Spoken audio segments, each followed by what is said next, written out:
Good morning, ladies and gentlemen, or maybe good afternoon. My name is Mateusz, and the topic of my speech is how to and how not to criticize the central bank. I would like to thank Professor Hoppe and Ms. Gülcin, our hosts, for giving me this opportunity to speak here. In my speech, I want to tell you about two possible ways to criticize the central bank. And in recent years, since 2007, perhaps 2008, we heard a lot of big criticism raised against the central banks. And all those criticism, they differ in nature, but you can group those criticism into two distinctive categories. And the first category would be the category of complete anti-free banking system. So it would be the category of economists who are in principle against any sort of central banking. And the second type of category would be a category of being historically against the central banking, that is, being against a particular chairman or particular type of policy that was pursued by the central bank in recent years, for example. So even though the title of my speeches sounds very normative, how to and how not to criticize the central bank, of course you can criticize the central bank in any way you want. Just remember that if you fall into the other group, you might not be allowed to boardroom in next years. So the first group that is against the central banking, in principle against the central banking, is of course the group of the Austrian economists and fellow travelers of the Austrian school. As Professor Hoppe in his lecture demonstrated, the basic problem with the central banking system is that it has a fiat money creation underneath it. So money as a commodity, it's not really a commodity anymore under the central banking system. It is a form of decree. It is even named like this. Okay, it's fiat money, which means that it's just created by pure decision. Since the Austrian school criticized the socialist systems for many years, it is also criticizing the central banking system. The problems of socialism, all the problems of socialism, the source of them is nationalization of all the resources, so the abolition of capital markets and factor markets. If you abolish capital and factor markets, you don't have competitive economizing of all the factors of production in the economy. And the problem with the socialist order is actually that you substitute the property order, competitive private property order, for fiat property. Because under socialism you still have a form of property, but the property is not placed within the nexus of voluntary contracts. Under socialism you have just fiat property, meaning that the state just decides, I own this, I own that, I allocate the resources in that way and in that way. So as you see, at the very essence, the central banking system is quite similar to socialism. We could even use the same name, fiat property, right? You just create property out of thin air under socialism. And in capitalism with the central banking system, even though you still have a form of property, so half of the economy is privately owned, the most important commodity is being created by a pure decision. So instead of just issuing a decree, I own this resource, the state is issuing money, but in essence it's the same thing as just nationalizing resources. It's just indirect. It's again just putting forward a law saying I own this amount of money and now I can buy whatever I want in the market. So at the very core, those two institutions, socialism and the central banking, are very similar, and that's why Austrian economists, since they are against the socialist systems, they are also against the central banking system. Now, many different critiques have been raised from the Austrian camp. I do not want to go into details. I want to just generalize them in order to group them into this first group. The group that is in principle against the central banking. And in the most general possible way, I could summarize the arguments. If I could summarize arguments in the most general possible way, I would summarize them in the following way. So under the central banking system, you have fiat money creation, and you can create money in two different ways. One way is just pure creation of money and spending it in the market, which leads to inflation and redistribution effects from the holders of old money and to the holders of new money who are spending it in the market. Then the second possible type of fiat money creation is also creation of credit. So the central bank or the banking system, the banking cartel, public-private cartel, creates money, and not only creates money, but creates also credit. So it lends the money in the credit market. The necessary result of this is a sort of what we could call Schumpeterization of capital markets. Okay, Joseph Schumpeter, an Austrian economist, unfortunately only by nationality, Joseph Schumpeter argued that the capitalist system will naturally evolve into a socialist order. Some of the things he got correct, some of the things he got incorrect, but he is certainly right in stating that the corporate form of capitalism will evolve into a form of financial socialism. And in the capital markets, we are actually observing the Schumpeterization of capital markets. Why? Well, because in capital markets, the private investors, the holders of money, they don't really decide about the investment processes. They don't really decide about the investment decisions.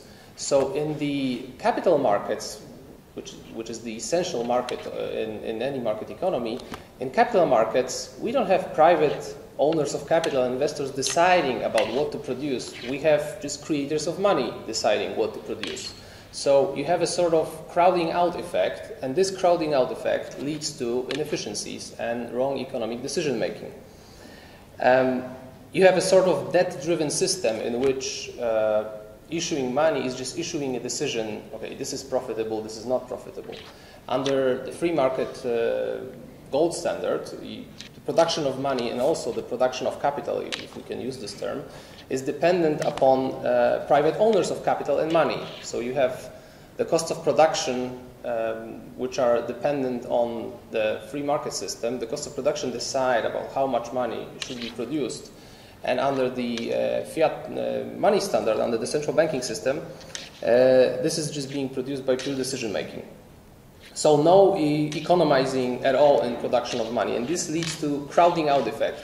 This crowding out effect is of course different from the mainstream understanding of crowding out, because in mainstream you also have the term, in mainstream economics you also have the term crowding out. But crowding out refers to government investments. When the government spends the money, it crowds out private investors. Now this is also true, but right now when I speak about crowding out effect, I mean crowding out in more general sense, that the banking system, by creating money, by creating purchasing power out of thin air, crowds out private investors from the market. And the natural result of this is that the competitive pricing system is being curtailed by this institutional arrangement.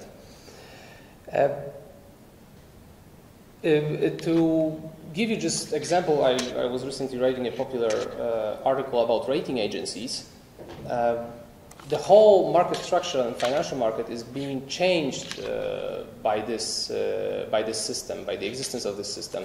Rating agencies, when they first developed 100 years ago, they were focused on private investors who own the money. So whenever you wanted to invest your money, you had to actually buy information from the credit rating agency, from rating agency. So you paid for information, and the the person who gave capital for the production process was deciding, in a way, to give the money to rating agency.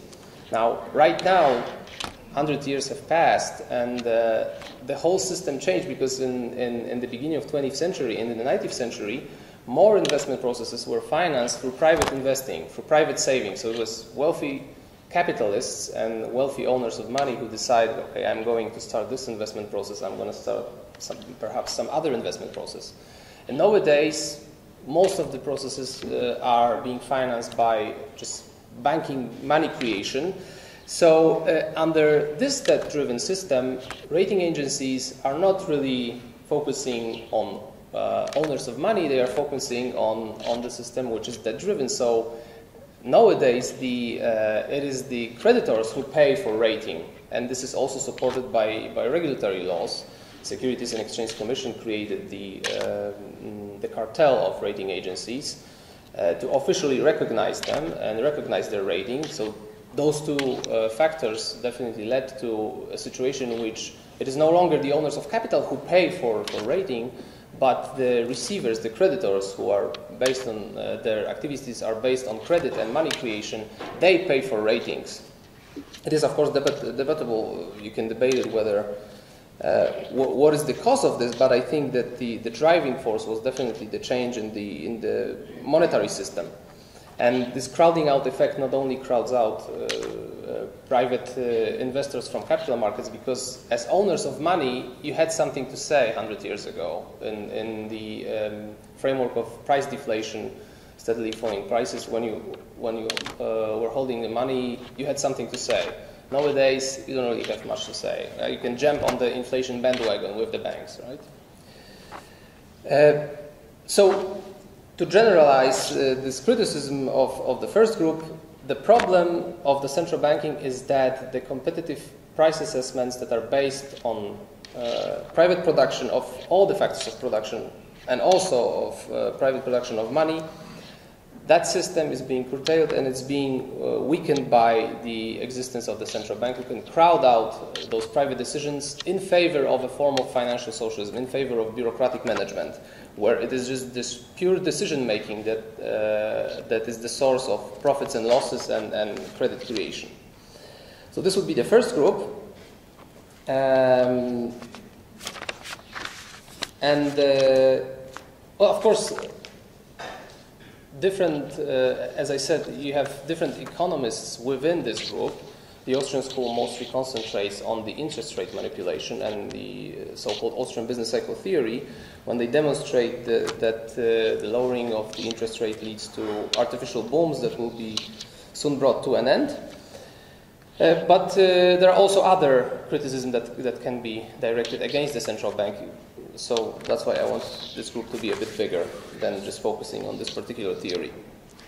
Now the second group, the group that you usually hear in the media, is a group which directs criticism against particular chairman or particular policy that was pursued by the chairman or by the board of the central bank. The best example, I think you probably heard about this economist John Taylor, very, very good mainstream economist, who wrote few articles about the central banking policy in the beginning of 21st century in the United States. And he argued that because Alan Greenspan lowered the interest rate and kept the interest rates very low, this led to artificial real estate boom. And this was the source of the problems. Well, not all of the problems, but mostly this was the source of the problems. So he is correct in his analysis that the interest rates definitely played a role in the real estate boom. But then at the same time, in writing his papers, he's arguing, so the problem was low interest rates, but if you had listened to me and set the interest rates as I said, the things would have been different. Well, he's not really saying this, but he's writing that there is the so-called Taylor rule, which he invented, that you needed to follow, and if you follow that rule, then the problems will not develop. Right? So in effect, he's just basically saying you should have listened to me and set the interest rates as I said they should be set, and then the problems would not develop. In a way, there is always a problem when a journalist from the paper wants to ask the Austrian economist about the recent central bank's board decision about the interest rates. So every month we have interest rates set by the board within all the central banks around the world. And then the journalist always shows up and asks the Austrian economist, so is this decision correct or not? Should the interest rates be higher or lower? Right? And most economists always give answers, okay, so price increases are external to our economy. I would keep the interest rates at the same level. Other economists are saying unemployment is rising, so perhaps we should lower the interest rate. Price inflation is rising, so we should perhaps raise the interest rates. Whereas the Austrian economist is always saying the same thing, right? Always the same thing. Just forget about setting the interest rates. So the journalist is just tired and doesn't ask him anymore.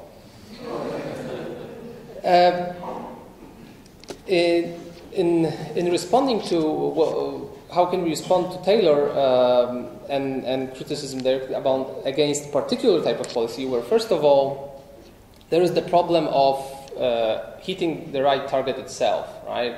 Whether the central bank can really hit the price, right? Is it the correct price that the central bank can hit?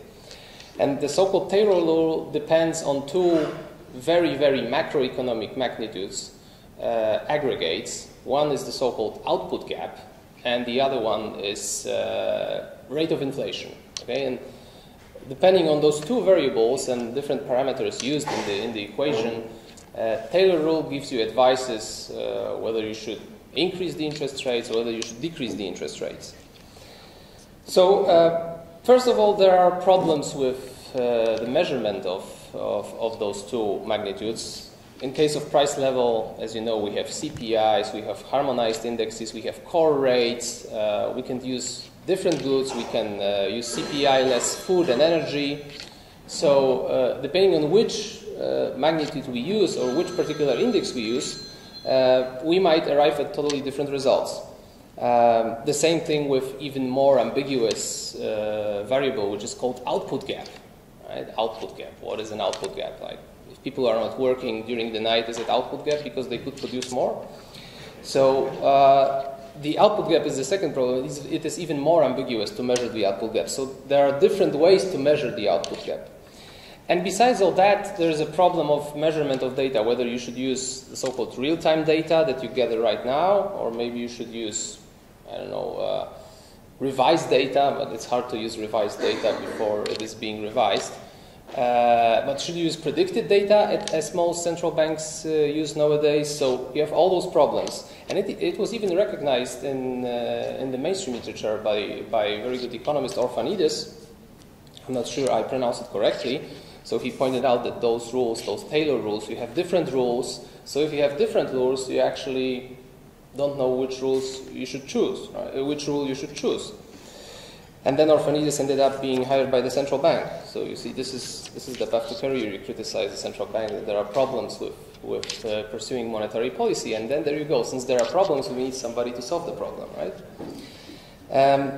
So one problem is can the central bank really set the interest rate at the correct level? Now, if the interest rate is a price, as a market price, as any other price, it should be regulated by the market. So can the central bank really hit the target of the interest rate? Can it really hit the target to create a sort of very, very bad economic word, equilibrium in the market? So this would be one problem. But the other problem is also that the problem within the modern banking system. It's not only the problem of correct or incorrect interest rate, that you just set the interest rate on this level, lower or higher, or whether you hit the target or not.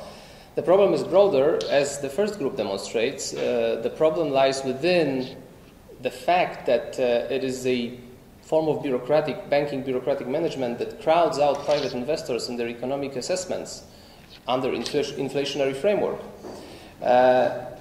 Under socialism, of course, when you noticed all the misallocations of resources and all the shortages and surpluses, you could, of course, enter the socialist store, and argue there is a problem with price setting, okay? So you set the prices wrong, right? It might be a part of the problem, but it's only a part of the problem, right? The big part of the problem in the market, it's not only how high is the price set, so how high the interest rate is set. It's also the problem of demand and supply in this market particular. So who is supplying goods and services? Under what conditions? Do we have competitors supplying all the goods and services? And do we have competition within the factor pricing, factor markets, where you have also demand and supply, and you have competitive entrepreneurs assessing the usefulness of those factors? So the problem is not really only pricing itself, but it's also who sets the price. So who sets the price, who accumulates capital, and who decides about the investment process, and how he is constrained within the economic system. And in the central banking system, even if the interest rate is not very low or very high, even if it's just around the price that would have been in the market somehow, then still under this system, you have a crowding out effect that I told you about when I grouped Austrian economists and fellow travelers into this group against the central banking in principle. So the problem is not only setting the interest rate correctly, the problem also lies in the fact that you have on the credit market, you have bureaucratic management, financial socialism pushing out the private investors and savers that could decide about the production process and competitive assessments.